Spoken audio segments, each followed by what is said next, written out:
L'histoire qui sera celle d'aujourd'hui est si vaste que peu importe l'endroit par lequel je vais commencer, le vertige ne se fera pas attendre. Alors, pourquoi ne pas commencer par la fin pour ne découvrir ensuite que l'extraordinaire? Il fait chaud en fin août 1973 alors qu'un vieil homme de 81 ans voyage pour visiter des amis dans la région de Bournemouth, située dans le sud de l'Angleterre. Que ce soit à cause de la chaleur ou pour toute autre raison, le vieillard se sent mal et il est rapidement conduit à l'hôpital dans lequel il décédera le 2 septembre 1973. Alors qu'il laisse ce monde et part rejoindre sa femme, qui a eu l'impolitesse de partir avant lui, il est inscrit sur la pierre tombale qu'il partagera dans la mort avec celle qui a partagé sa vie durant de longues années, le nom de l'un de ses héros, Beren, aux côtés de sa femme, Luthien. John Ronald Reuel Tolkien vient de nous quitter alors que Le Seigneur des Anneaux et Le Hobbit sont déjà devenus des piliers de la fantaisie. Il laisse derrière lui de nombreuses notes, des cahiers entiers, des cartes et des récits raturés, corrigés et incomplets, ainsi qu'un énorme vide. C'est alors son plus jeune fils, Christopher, qui reprend les rênes d'un univers qui, à cette époque, ne vit que par le Hobbit et les 3 tomes du Seigneur des Anneaux emplis des échos de légendes obscures qui y sont disséminées, comme les prémices de l'immensité de la mythologie à venir. Christopher a alors travaillé sur l'œuvre de son père durant plusieurs décennies, jusqu'au 16 janvier 2020, date à laquelle, fatigué par tant de voyages et de contes, il s'éteint à 95 ans, laissant derrière lui une marque indélébile dans le paysage de la fantaisie.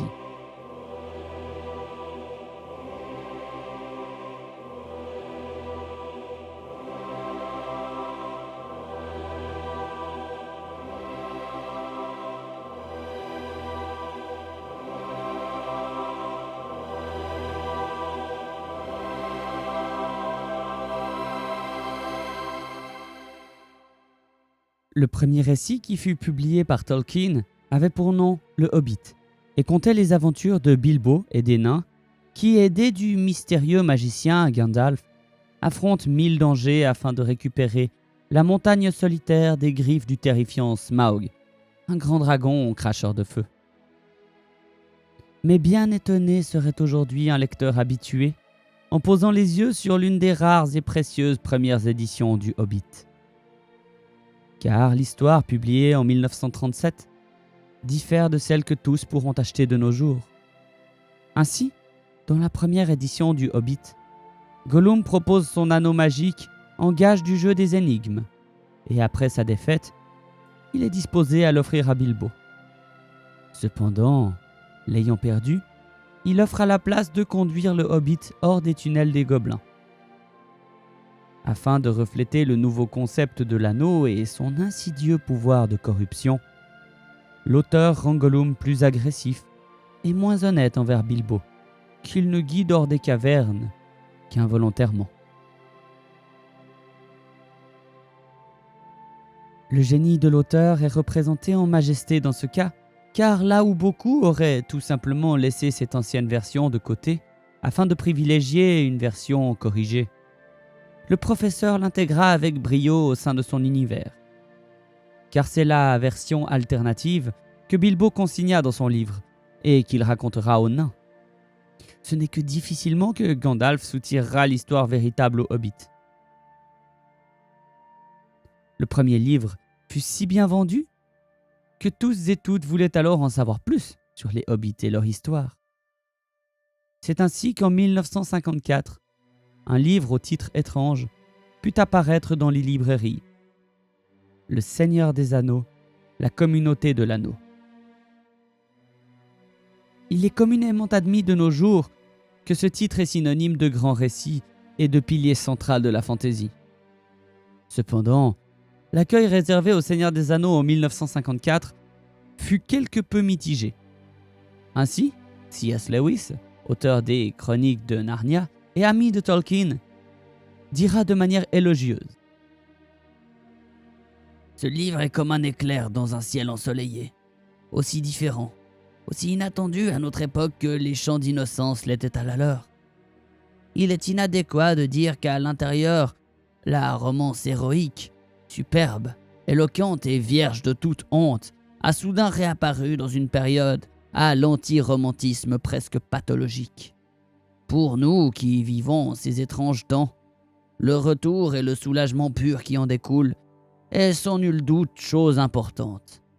Mais dans l'histoire du roman elle-même, une histoire qui remonte jusqu'à l'Odyssée et au-delà, il ne s'agit pas d'un recul, mais d'une avancée et d'une révolution, la conquête de nouveaux territoires. Le Seigneur des Anneaux conte l'histoire de Frodo, qui hérite de l'anneau de Bilbo, alors que celui-ci part vivre sa retraite dans la merveilleuse maison d'Elrond, à Foncombe. Frodo sera accompagné de son jardinier, Sam Gamgee, et de ses deux plus chers amis, Merry Brandebouc et Pippin Took. Tous les quatre sont alors au devant d'une quête dont l'objectif premier est de mener l'anneau de Frodo, qui se révèle être un puissant artefact magique perdu par le Seigneur des Ténèbres, Sauron, jusqu'à Foncombe, afin de le mettre en sécurité. De nombreuses aventures attendent les hobbits sur le chemin, alors comment ne pas citer leur rencontre avec Tom Bombadil dans la vieille forêt, ou faire l'impasse sur le poney fringant et la rencontre avec Grandpa. L'étrange rôdeur aux prétentions royales guide alors les hobbits jusqu'à Foncombe, qu'ils atteignent non sans que Frodo ne soit blessé à l'épaule par une lame de leurs terribles poursuivants, les Cavaliers Noirs. Le conseil du sage demi-elfe, Elrond, désigne alors Frodo comme le porteur de l'anneau. Il devra porter ce fardeau à travers tout l'ouest des terres du milieu pour le mener péniblement dans le feu de la montagne du destin, au cœur du royaume des ténèbres. Il pourra compter sur 8 compagnons dans sa quête. Aragorn, l'homme aux prétentions royales. Gandalf, le magicien gris. Boromir, le capitaine de la tour d'un lointain royaume du sud. Legolas, le fils du roi des elfes dont parlait Bilbo dans ses aventures. Gimli, le fils du compagnon de Bilbo, Glóin. Ses 2 amis, Merry et Pippin. Puis son fidèle Sam, que je ne ferai pas l'affront de vous présenter. Un passage infructueux des montagnes, un voyage dans l'obscurité d'une ancienne mine des nains et la perte d'un ami cher, leur guide magicien, mènent la compagnie dans la forêt d'or, Lothlórien, dans la maison de Galadriel et Celeborn. Le royaume des elfes est somptueux, même en hiver. Mais toutes les bonnes choses doivent avoir une fin, et les regrets de la compagnie coulent le long du fleuve, alors qu'eux-mêmes naviguent au rythme de l'eau vers le sud et vers leur destin. Ils s'arrêtent sur une verte prairie au pied d'Amon Hen, et après quelques heures, Frodo et Sam quittent la compagnie pour faire route à l'est. C'est là la fin du premier tome, la communauté de l'anneau.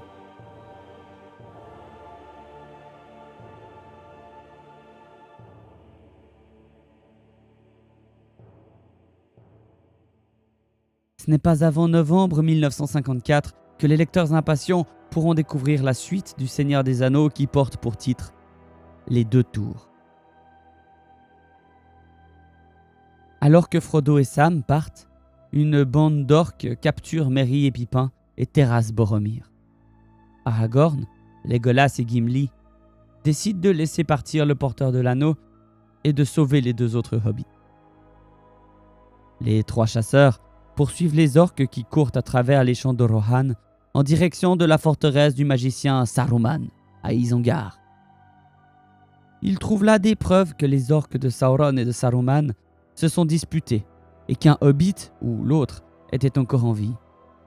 Mais ils commencent à perdre espoir au fur et à mesure qu'ils s'éloignent du fleuve. Après 3 jours de course avec peu de repos, ils rencontrent les cavaliers du Rohan. Le chef des cavaliers, Éomer, informe le trio que les orques ont été massacrés à l'orée de la forêt de Fangorn, sans laisser aucun survivant. Alors, il leur prête des chevaux pour continuer la poursuite.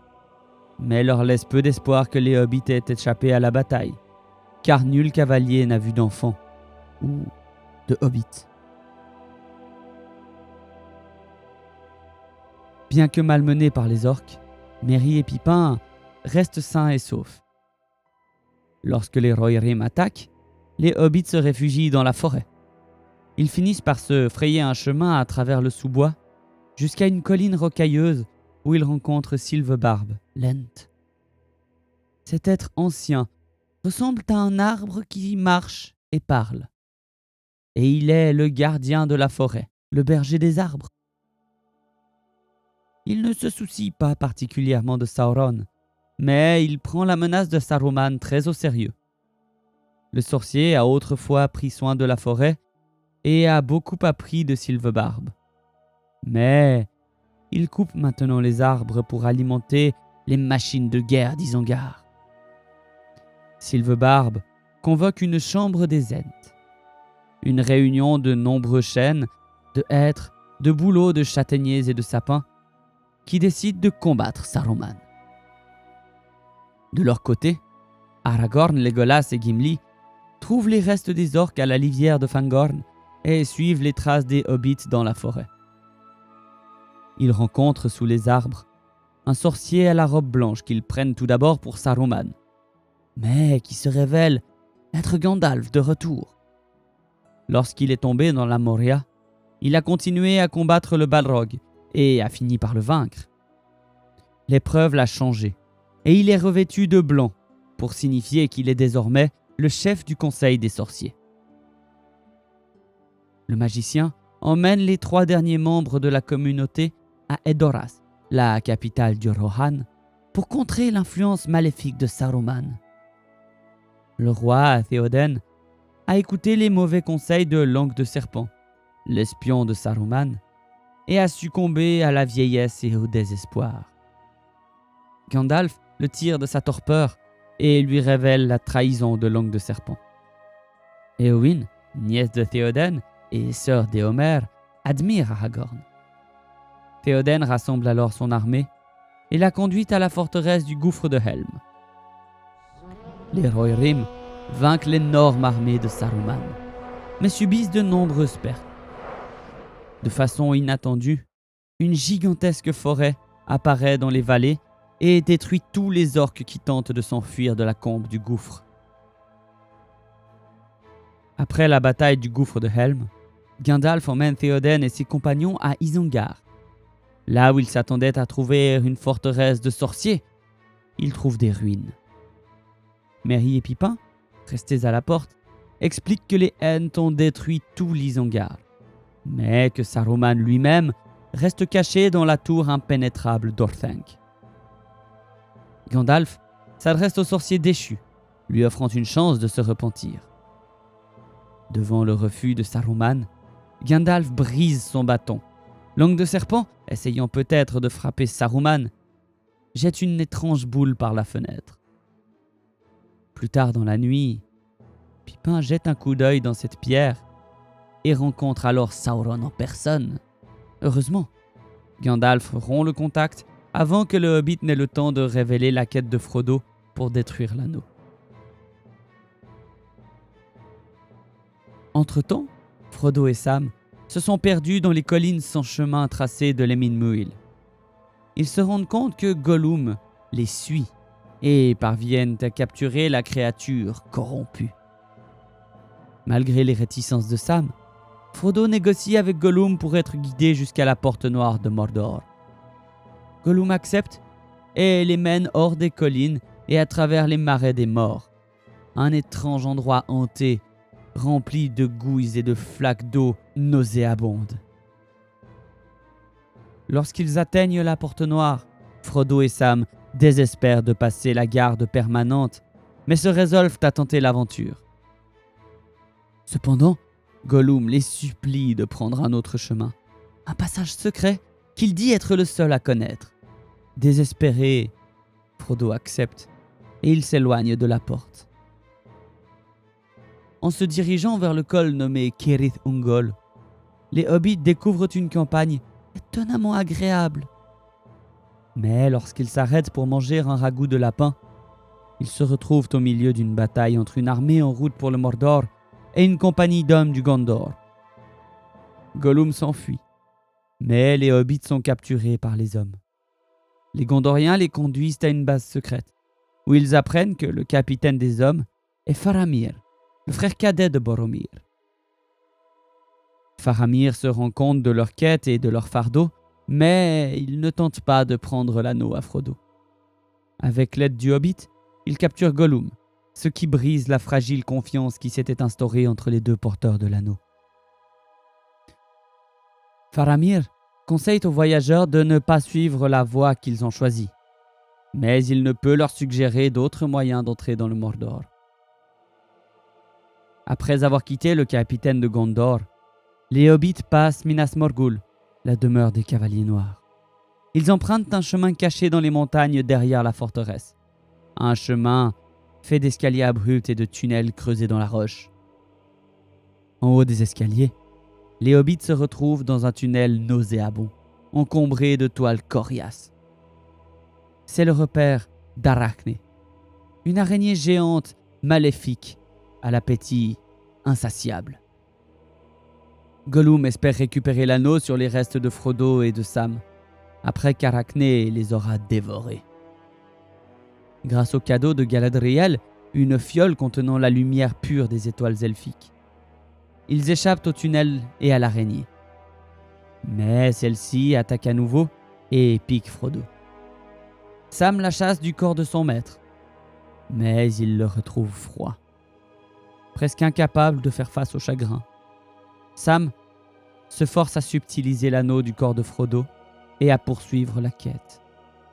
Ainsi se terminent les 2 tours, deuxième volet du Seigneur des Anneaux.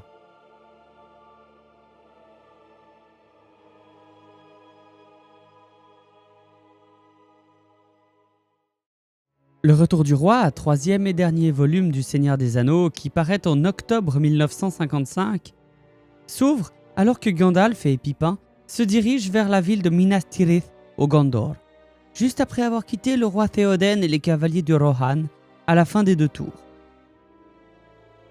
À Minas Tirith, Gandalf et Pippin rencontrent Denethor, l'intendant de la ville qui n'apprécie manifestement pas Gandalf.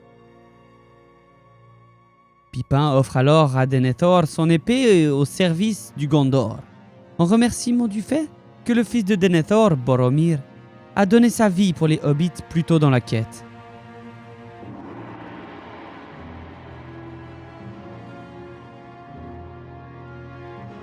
Une chape d'ombre, que Gandalf appelle les ténèbres, commence à s'abattre sur le Mordor et obscurcit bientôt tout le ciel de Minas Tirith. Pendant ce temps, Aragorn se rend compte que les cavaliers risquent de ne pas atteindre la ville à temps pour la défendre contre le conflit imminent avec le Mordor. Le rôdeur se sépare alors de Théoden et décide d'emprunter les légendaires chemins des morts pour rejoindre le Gondor. Alors qu'il arpente ces chemins, accompagné de Legolas et de Gimli, une immense armée des morts obéit aux ordres d'Aragorn et le suit vers le sud, car il est l'héritier légitime d'Isildur. Au Gondor, Denethor envoie son autre fils Faramir pour repousser les armées du Mordor qui approchent à Osgiliath. Faramir tient sa position aussi longtemps qu'il le peut, mais il finit par abandonner le terrain malgré l'aide de Gandalf. En se retirant dans la ville, une flèche empoisonnée des Nazgûl, les Cavaliers Noirs, frappe Faramir, mais ne le tue pas. Plus tard, alors que la bataille fait rage devant Minas Tirith, Denethor devient fou et s'enferme dans une crypte avec Faramir, malade. Denethor projette de détruire ce qui reste de la lignée des Attendants du Gondor, car il imagine avoir failli.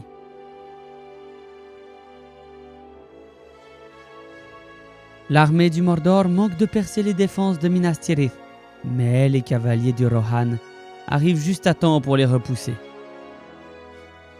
Le seigneur des Nazgûl, le capitaine noir, tue le roi Théoden. En défense héroïque, Dame Éowyn et Merry de la comté tuent le capitaine noir, bien que la femme soit gravement blessée les forces du Mordor se regroupent. Mais Aragorn arrive par l'Anduin sur les vaisseaux noirs de l'ennemi qu'il a conquis avec l'aide des morts. Pippin retrouve Gandalf et ensemble, ils empêchent Denethor de tuer son fils. Le vieil intendant se jette sur un bûcher et saute la vie. Après avoir sauvé le Gondor, Aragorn entre à Minas Tirith et soigne ceux que le capitaine noir a blessés durant la bataille. Ce faisant, Aragorn accomplit une ancienne prophétie concernant la venue du prochain roi du Gondor. Les mains du roi seront celles d'un guérisseur. Les chefs des armées de l'Ouest décident d'organiser un assaut sur le Mordor afin de détourner Sauron de la quête de Frodo, le porteur de l'anneau. Les forces d'Aragorn marchent jusqu'à la porte noire du Mordor et affrontent le lieutenant de Sauron. Ce lieutenant prétend que les espions hobbits, Frodo et Sam, ont été capturés en Mordor. Gandalf réprimande le lieutenant qui s'enfuit à l'intérieur de la porte et déclenche les grandes armées du Mordor et la guerre.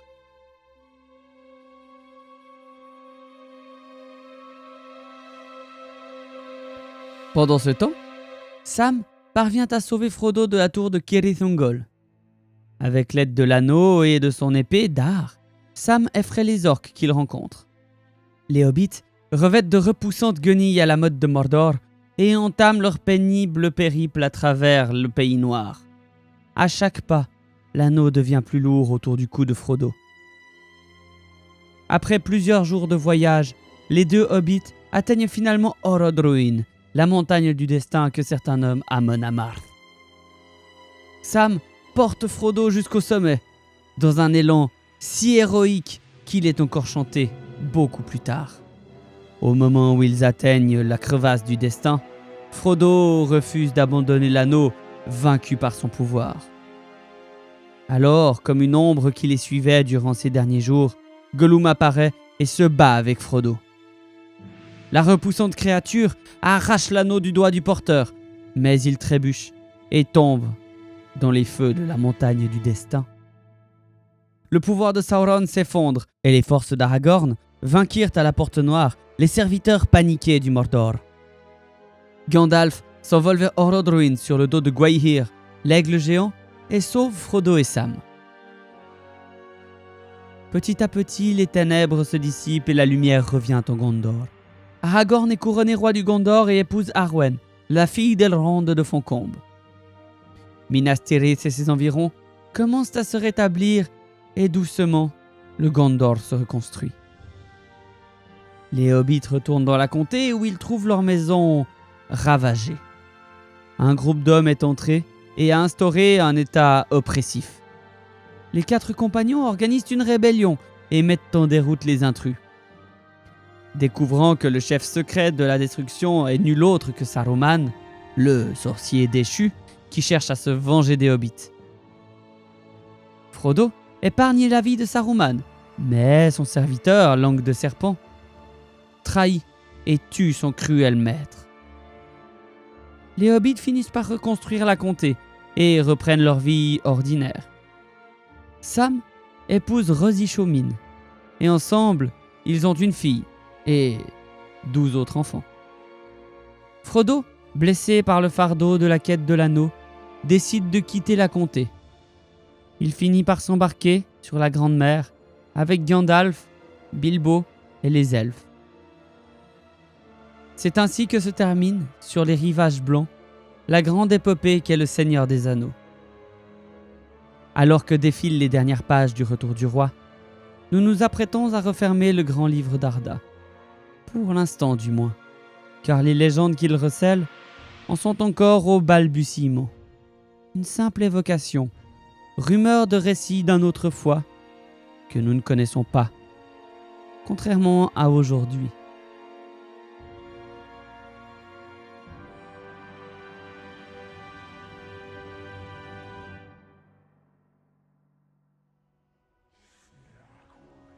Prenez une grande bouffée d'air, car nous nous apprêtons à plonger plus profondément en terre du milieu.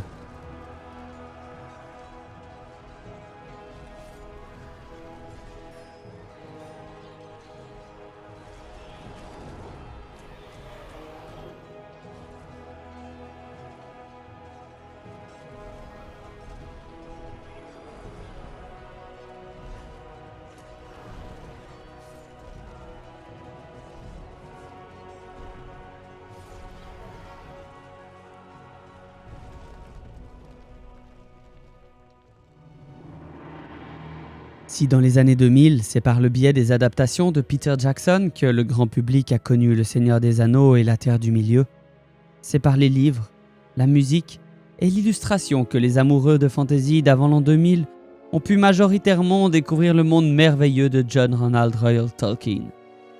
De John Howe à Alan Lee, en passant par Ted Nasmith, ils sont nombreux les artistes au talent merveilleux ayant donné vie aux visions du maître. Après plus de 6 ans de vidéos, il était plus que temps de rendre hommage à tous ces peintres, illustrateurs et surtout passionnés, dont beaucoup ignorent jusqu'au nom. Ainsi, pour cette partie, je vais laisser la parole à quelques créateurs dont le contenu m'est cher.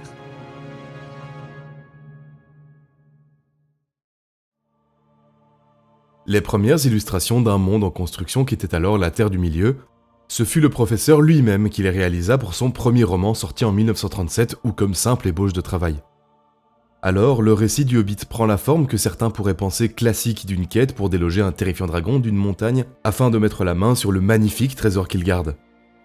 Le style des illustrations de Tolkien est simple et retranscrit aussi fidèlement que possible sa pensée et ses références lors de l'écriture. À jouer au jeu des ressemblances, on pourra citer Fontcombe, qui n'est pas sans rappeler le village suisse de Lauterbrunnen entre ses falaises à pic ou encore les monts brumeux. L'écrivain lui-même disait laisser à regret les 3 montagnes Eiger, Munch et Jungfrau lors de son périple en Suisse. Au-delà du Hobbit, en prenant la route oubliée de contes plus anciens, Tolkien a illustré Glaurung, un immense dragon dépourvu d'ailes que devra affronter le héros Túrin, qui vient tout droit de son long et cryptique Silmarillion, aux histoires pourtant si belles et terribles que leur écho parvient au temps de Frodo et de Sam. Pour le Seigneur des Anneaux, c'est du côté de la porte ouest de la ténébreuse Moria qu'il faudra se tourner pour déceler la trace du professeur. Mais il existe des croquis peu connus nous montrant comment le gouffre de Helm prend place dans cet univers. Comment Orthanc, tour du maléfique sorcier Saruman, se dresse tel un croc au milieu du cercle d'Isengard. Le début d'une longue liste d'artistes ayant donné vie aux Terres du Milieu commence alors ici, avec Tolkien lui-même. Et en ce lieu, il se trouve des œuvres et des artistes qui marquèrent les Terres du Milieu à jamais. La somme des œuvres prenant place en Terre du Milieu est si grande qu'il est pratiquement impossible de sonder l'intégralité de son ampleur. Toutefois, il est des noms qui ressortent comme des étoiles brillantes dans un ciel constellé. John Howe et ses visions du Mordor, Alan Lee et sa technique si particulière figurent sans doute en tête grâce aux adaptations cinéma du 2e millénaire, mais comment ne pas nommer Ted Nasmith et ses nombreuses illustrations partant à la découverte des confins des Terres du Milieu, Pauline Baynes à qui on doit une somptueuse carte ou encore Ian Miller et ses peintures au style si reconnaissable. Mais il en est d'autres, tels que Donato Giancola, Vallonia ou encore Monia Arada. La métaphore d'un ciel étoilé n'est pas fortuite, car en imaginant plonger son regard, à la manière du télescope Hubble, dans un recoin sombre vers lequel personne ne semble s'être aventuré, ce sont des dizaines d'artistes peu connus mais au talent flamboyant qui apparaissent à la manière de galaxies invisibles à l'œil nu. Audrey Corman, Denis Gordive, Mohan Turner et tant d'autres.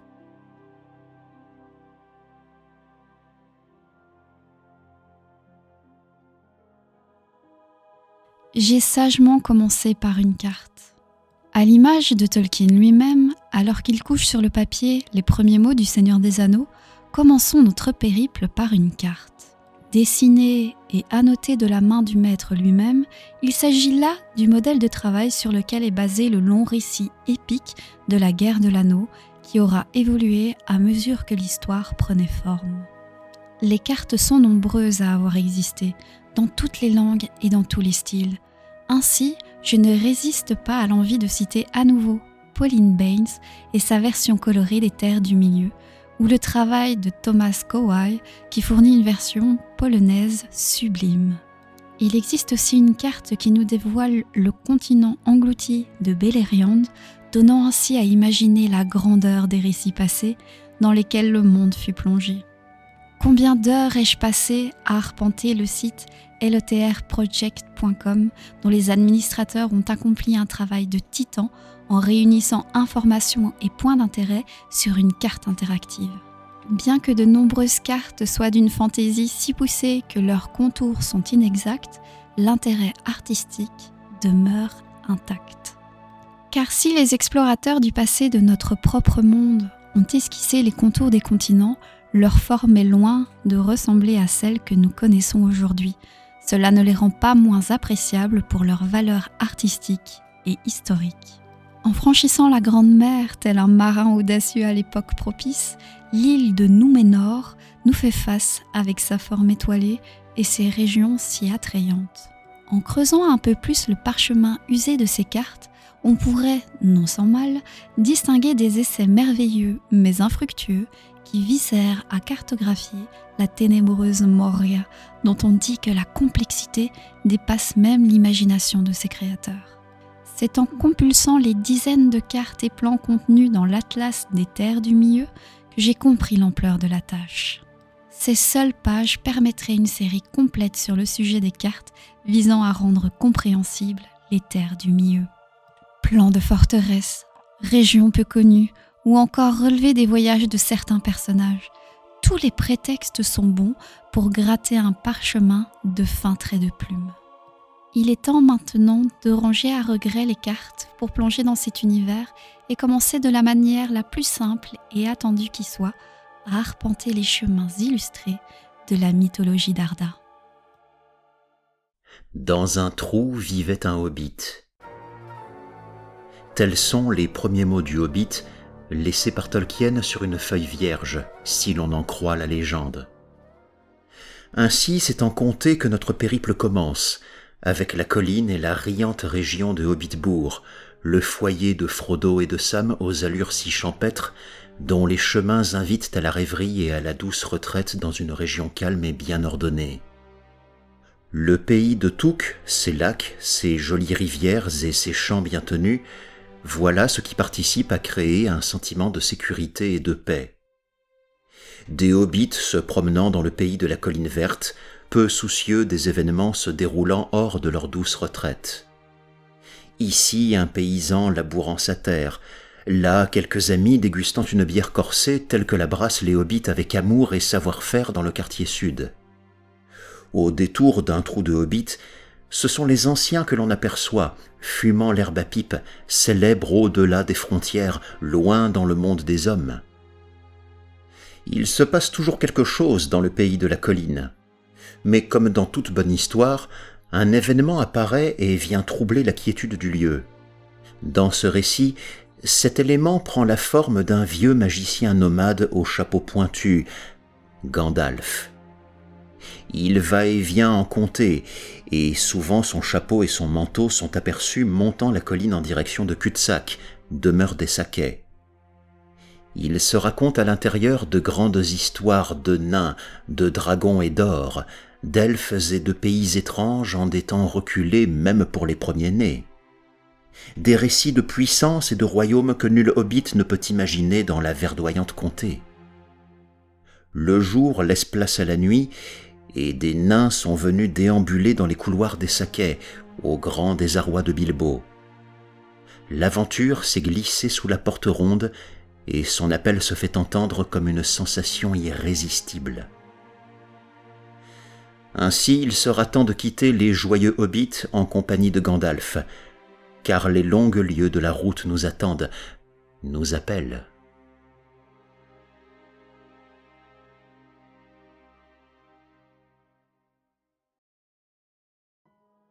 Trois anneaux pour les elfes sous le ciel. Trois anneaux pour les elfes sous le ciel, un début de poème que tous connaissent et qui annonce la noirceur des ténèbres à venir. Mais pour l'instant, nous voyageons dans le ciel parmi les étoiles et contemplons les plus beaux, les premiers-nés, dès leur réveil sous les étoiles à couiviner. Tant de chansons furent écrites sur ce moment d'une rare importance pour les Eldar, peuple des étoiles. Une grande part du savoir des terres du milieu est ainsi issue des elfes, les plus sages et les plus respectables de tous les êtres. Alors que les jours sont heureux à Valinor, le pays mortel, baigné de la lumière saine et rassurante de Telperion et Lorelin, les deux arbres.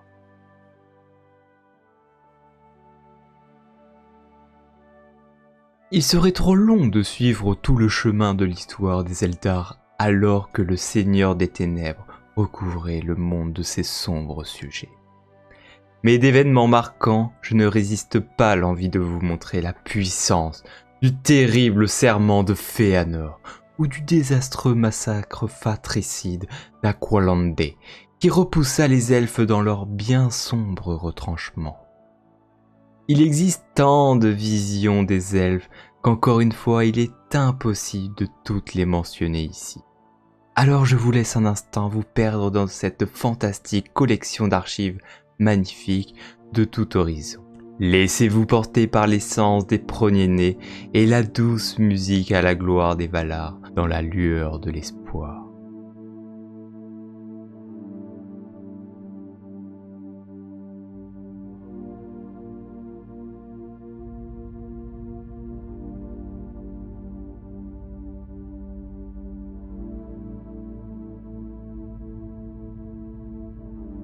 Au-delà de toutes ces œuvres au nom incalculable, il en est certain qu'il brille d'un éclat si vif que je ne résiste pas en l'envie de vous exposer le combat épique qui vit s'affronter le haut roi des Noldor, Fingolfin, et le terrifiant seigneur noir Morgoth, monolithique et inébranlable.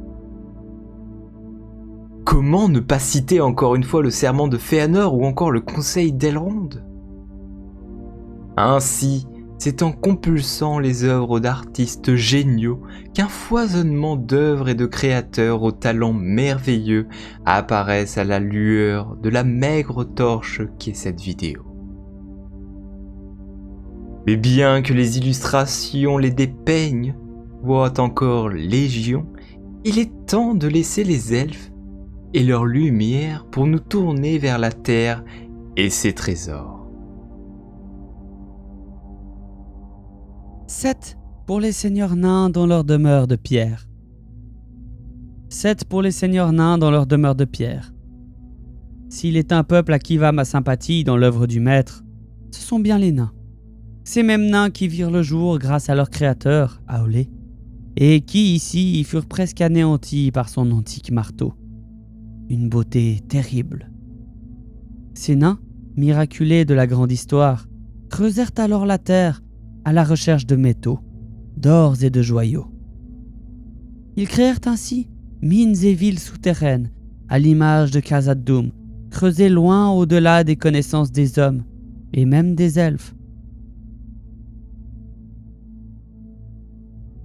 Aux côtés des hommes et des elfes, les nains combattirent les serviteurs de Morgoth, sous le soleil radieux ou à l'ombre des montagnes.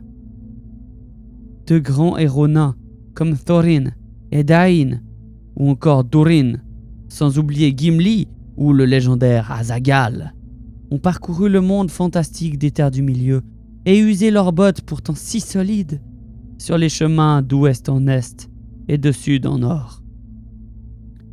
Les hautes salles d'Erebor et les chambres des monts du fer, les nains ont façonné la terre et la pierre à l'image de leur créateur, le grand forgeron Aolé.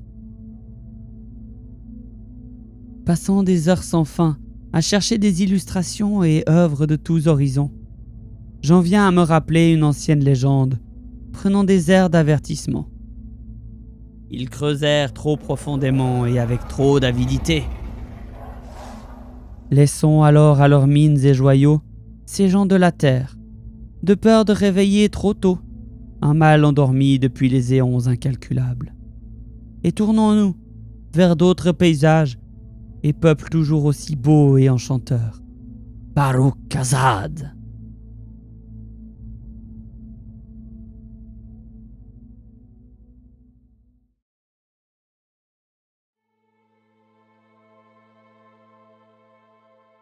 Neuf pour les hommes mortels destinés au trépas. 9 pour les hommes mortels destinés au trépas. À présent est venu le temps d'une confidence. Alors enfant, j'avais eu l'accord de ma mère pour voir la communauté de l'anneau. À peine avais-je terminé mon premier voyage en terre du milieu que je m'étais saisi de mes crayons. Sous les assauts de mes traits se dessina un visage, celui d'Aragorn, qui prenait vie sous mes doigts. Le temps a passé et cette relique de mon enfance a disparu, à l'image de nombreuses autres œuvres dont le souvenir de l'existence fut à jamais effacé, renforçant par là l'aura de mystère qui entoure cet univers déjà si riche. Heureusement, certaines ont survécu au passage du temps et s'inscrivent désormais à la postérité. Comme cet Aragorn, se reposant dans la douce convivialité enfumée du poney fringant à Brie. Toutefois, au début de leur histoire, les hommes se réveillèrent dans un étrange pays, nommé Hildorien, très loin à l'est, bien avant le premier âge. Déjà ici, on peut voir l'ombre au tableau, le destin tragique de ce peuple alors jeune et insouciant, mais tout de même béni d'un cadeau particulier, la mortalité. Alors, les premiers-nés, les elfes, les trouvèrent. Finrod, se saisissant d'un instrument et chantant pour le peuple de Béor, alors que la nuit et le sommeil avaient pris les hommes. Les hommes prirent le nom de Edain et devinrent les amis des Eldar. Les Edain suivirent les elfes à l'ouest et fondèrent des royaumes, et certains même entrèrent au service des Eldar. Sur ce pays lointain, le Beleriand, ils fondèrent de grandes amitiés et de puissants royaumes, et devinrent aussi de puissants vassaux. Malgré leur mortalité, ceux-ci montrèrent leur bravoure et leur force d'âme. Cependant, durant tout ce temps, Morgoth Baoglir était encore présent, et bien que certains l'eussent oublié, il rappela sa présence en envoyant une terrible armée pour détruire le monde libre des hommes, des elfes et des nains dans le Beleriand au premier âge. Cette guerre prit le nom de Nirnaeth Arnoediad, les larmes innombrables, car nulle famille fut épargnée. Des pères, des fils, des filles et des frères furent terrassés. Le deuil et les larmes envahirent le cœur même des Eldar, pourtant si forts. Pourtant, la sombre destinée des hommes se tient au-dessus de leur tête, comme une épée de Damoclès. Même avec ces héros légendaires, Beren et Luthien, profondément enfoncés dans la noire forteresse d'Angband, au-delà de tout espoir et de toute lumière. Si la mort prend les hommes et que leur destin tragique continue de les hanter au compte des années, ils trouvent toujours un moyen de s'élever, vers plus de beauté et de gloire. La résilience et la ténacité de ceux-ci prouva maintes fois aux Eldar et aux nains qu'ils avaient entièrement leur place en ce monde. Mais pour ceux ayant prouvé leur valeur, après ce premier âge et les 90 ans de la guerre de la Grande Colère qui vut s'affronter les grandes puissances de ce monde, les Valar contre Morgoth et ses créations, les Edain des clans de Hador, de Haleth et de Béor reçurent un grand cadeau de la part des Valar.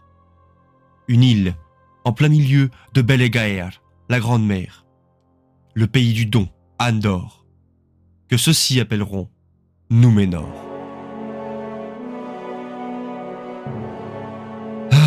Númenor, tant de choses à raconter sur cette magnifique île, sur la civilisation qui s'y développa, sur ses rois et ses reines légendaires, sur ce peuple, sur ses connaissances, sur ses savoirs, sur ses technologies développées et perdues. Car oui, l'antique Númenor, dont au troisième âge on ne retient plus que le nom de Antalantier, la submergée, ne fait plus maintenant que partie des légendes du passé. Ce puissant royaume finit par tomber à cause des machinations de Sauron et d'un roi, Ar-Pharazôn le Doré, qui était prêt à détruire l'arbre blanc de Númenor, Nimloth, qui était à l'époque un arbre issu des terres immortelles, souvenir antique de l'amitié des elfes. Ce même roi, à cause des machinations de Sauron, fonda une immense armada pour tenter d'attaquer les terres immortelles, car il pensait réellement que l'immortalité était un secret jalousement gardé par les Valar et les Eldar des terres immortelles. Bien sûr, les hommes avaient pour interdiction d'aller à l'ouest. Mais à cause de cet événement, Númenor dut subir le courroux du grand Eru Ilúvatar lui-même et disparaître ainsi sous les eaux. Cependant, une petite flotte de bateaux réussit à échapper à la catastrophe. Ces navires étaient commandés par Elendil et ses fils, Isildur et Anarion.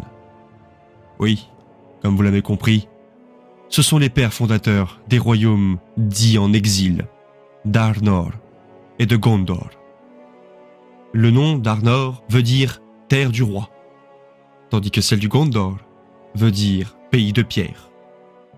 L'Arnor était gouverné par Elendil, tandis que le Gondor était par Isildur et Anarion.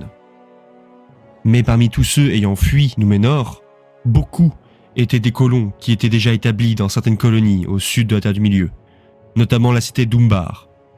Et beaucoup d'entre eux étaient des hommes affiliés aux hommes du roi, ceux qui étaient fidèles à Ar-Pharazôn et qui furent connus plus tard sous le nom de Núménoréens noirs.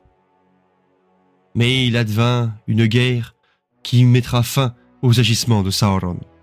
La guerre de l'Ultime Alliance, qui vit s'allier les forces restantes de Númenor à travers l'Arnor et le Gondor, dirigées par Elendil et ses fils, ainsi que les forces de Gil-galad et Elrond, les hauts elfes venant de l'ouest, à travers le Lindon, les Région ou encore Imladris. Mais il y avait aussi les elfes de Verbois le Grand, commandés par le père de Thranduil, Orofer. Malheureusement, ceux-ci furent défaits à la bataille de Dagorlad.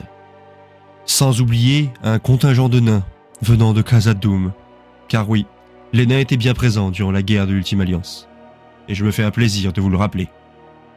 Et comme moi, vous savez que la victoire sera atteinte, malgré de lourdes pertes, telles que Gil-galad, le dernier descendant du légendaire Finwë. Il sera le dernier haut roi des Noldor, plus personne ne prendra sa suite. Nous perdrons aussi Elendil et son fils, Anarion. Et comme vous le savez, dans cette histoire, Isildur ne détruira pas l'anneau et finira même par mourir à cause de celui-ci. Cependant, la lignée des rois d'Arnor et de Gondor persista.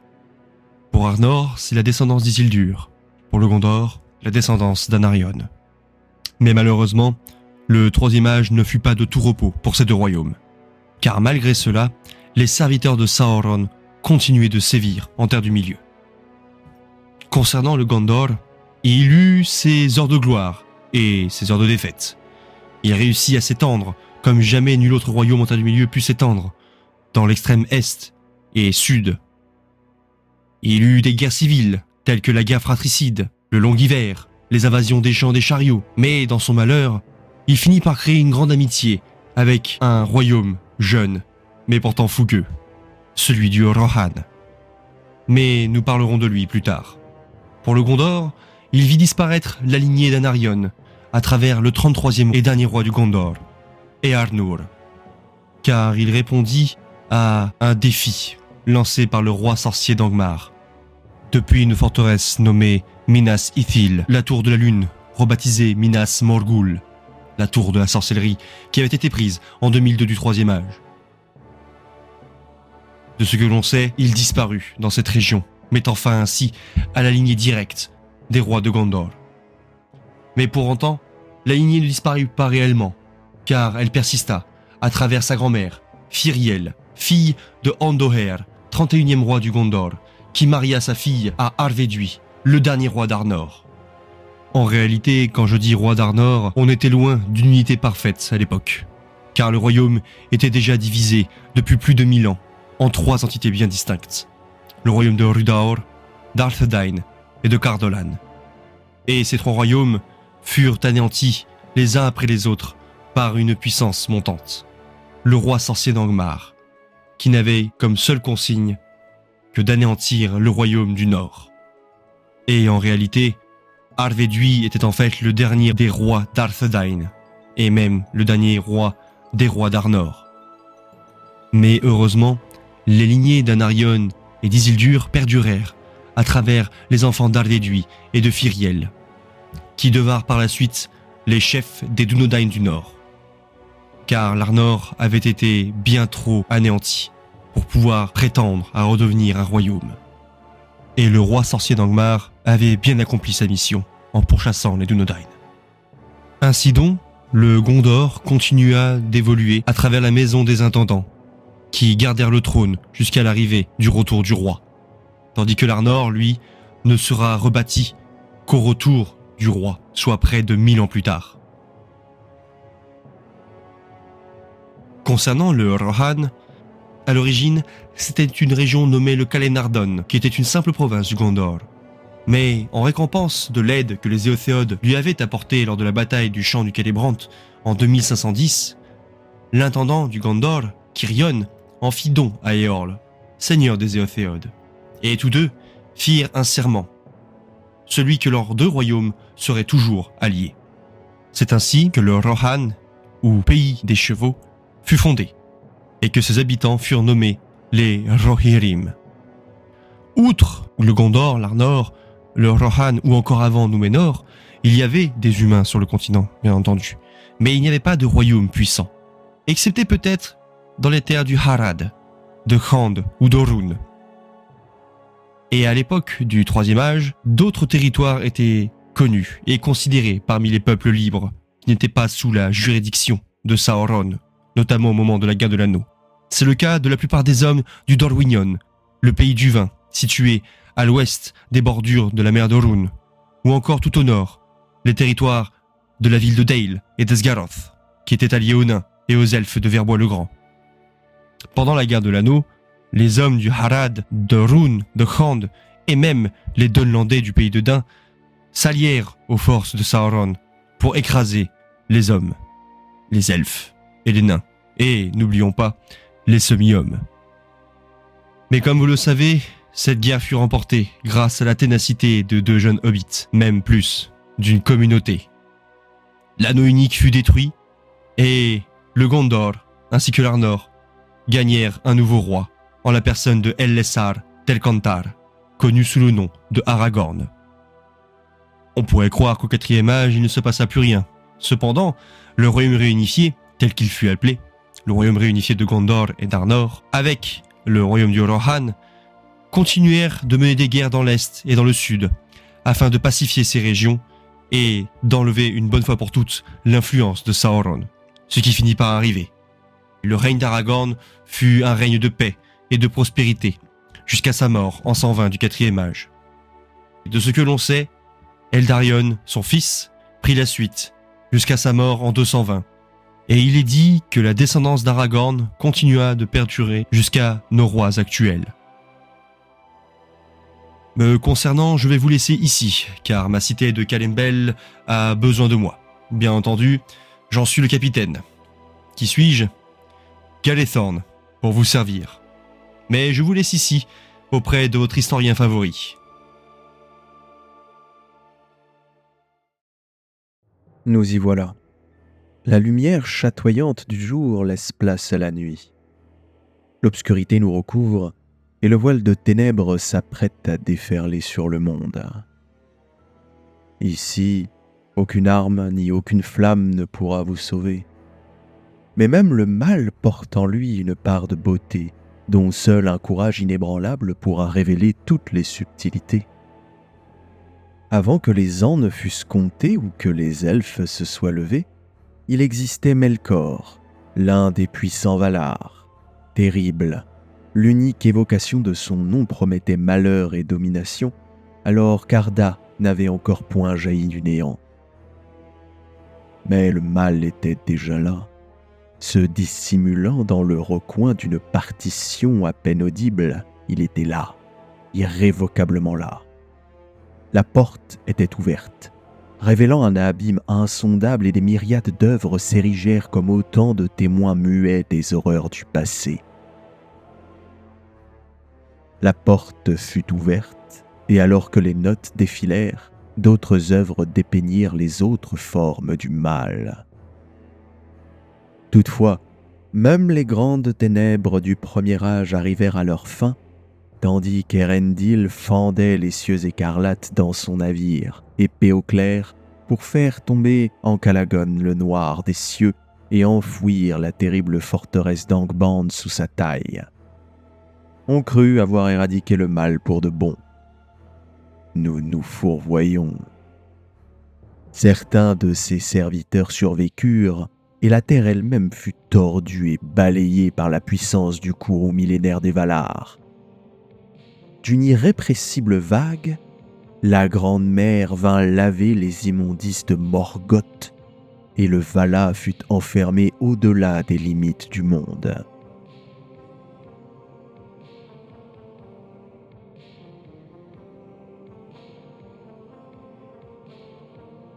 À citer ainsi le poème de l'anneau, souhaitant invoquer le passé, nous n'obtiendrons que le seigneur Sauron dans toute sa grandeur malveillante, dissimulée sous un aspect avenant.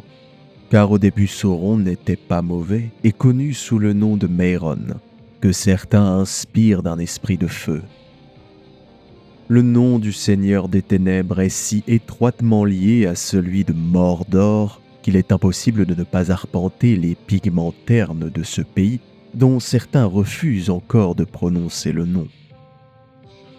Des plaines fumantes de Gorgoroth aux fertiles régions entourant la mer de Nurnen, sans oublier la vallée d'Udun et la haute et inébranlable Porte Noire, un sentiment de soif et d'assèchement se fait ressentir dans ce pays où la mort semble avoir vaincu la vie.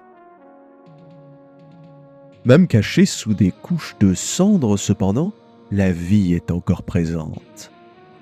Des milliers d'orques et de serviteurs de Sauron peuplent des camps, villes et postes de guerre. Des forges sombres frappant l'acier et façonnant le bois, des casernes innombrables entraînant les forces au combat. C'est le tableau d'un affairement grouillant d'une vie réduite en esclavage que nous propose la vue du Mordor. Les forces du mal sont un terreau si fertile d'œuvres diverses qu'il est impossible d'en sonder la totalité. Alors laissez-vous sombrer dans cet impossible musée fantôme à la gloire de l'ombre et trouvez la beauté là où les ténèbres mènent une infinie danse macabre.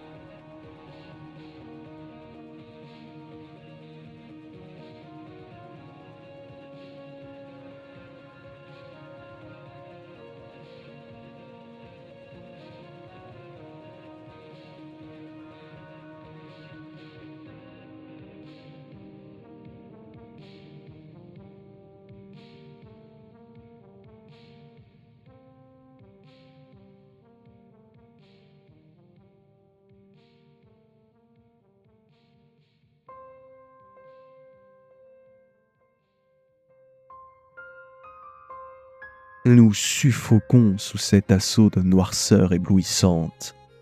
Les traits obscurcissent jusqu'à notre esprit pour le remplacer par une cuisante douleur que ne saurait étancher que la colère et la vengeance envers les peuples libres, comme un châtiment pour d'obscures fautes commises dans une vie antérieure, oubliée.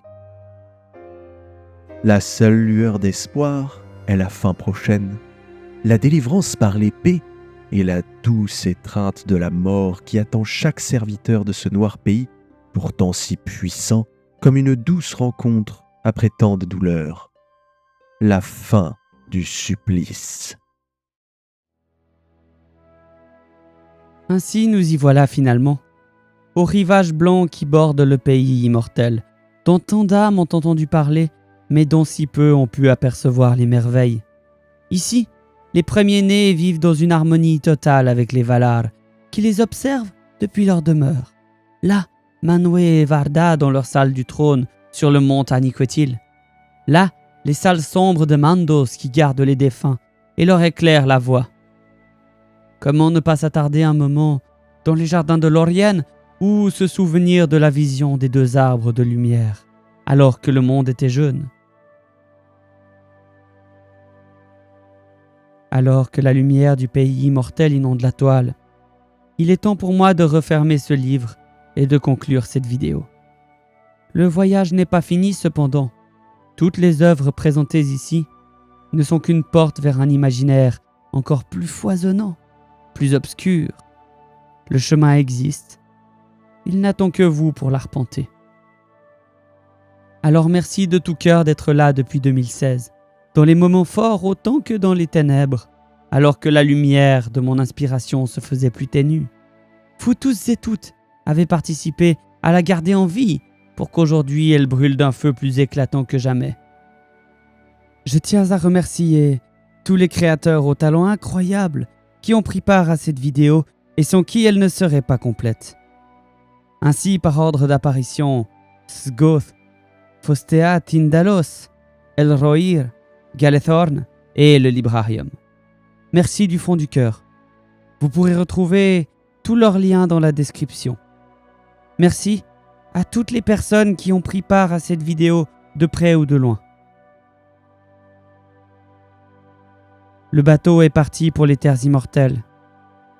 Mais je resterai là, à le regarder s'éloigner, car de nombreuses histoires restent à raconter. D'innombrables légendes attendent encore, et surtout si je pars. Qui racontera les mémoires de la Terre du Milieu ?